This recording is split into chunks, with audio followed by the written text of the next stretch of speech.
വയനാട്ടിൽ നിന്ന് പാൽച്ചുരമിറങ്ങി പതഞ്ഞൊഴുകുന്ന പുഴ നീന്തിയെത്തുന്നത് കാടിനു നടുക്കുള്ള അക്കരെ കൊട്ടിയൂർ യാഗഭൂമിയിലേക്ക്.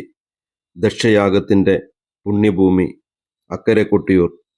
സ്നേഹത്തിൻ്റെയും വിജയത്തിൻ്റെയും കഥയുണരുന്ന ദക്ഷയാഗത്തിൻ്റെ പുണ്യഭൂമിയിലേക്ക്. ക്ഷേത്രമില്ലാത്ത ക്ഷേത്രം. സ്വയംഭൂവായ ശിവലിംഗമാണ് ഇവിടുത്തെ പ്രതിഷ്ഠ.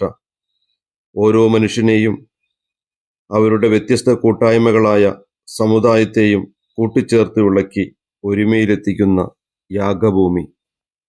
ഐക്യത്തിൻ്റെ, കൂട്ടുചേരലിൻ്റെ, ഒത്തൊരുമയുടെ, കൃത്യനിഷ്ഠയുടെ, ആചാരാനുഷ്ഠാനങ്ങളുടെ പുണ്യഭൂമി അക്കരെ കൊട്ടിയൂർ. അന്തിതനും അഗ്രജനും ഇല്ലാത്തൊരിടം, വർഗവും വർണ്ണവും ഇല്ലാത്തൊരിടം, സകലരും ഈശ്വരൻ്റെ ഓമന മക്കൾ, എല്ലാവരും ബന്ധുക്കളെന്ന് ഓർമ്മപ്പെടുത്തുന്ന ഒരിടം.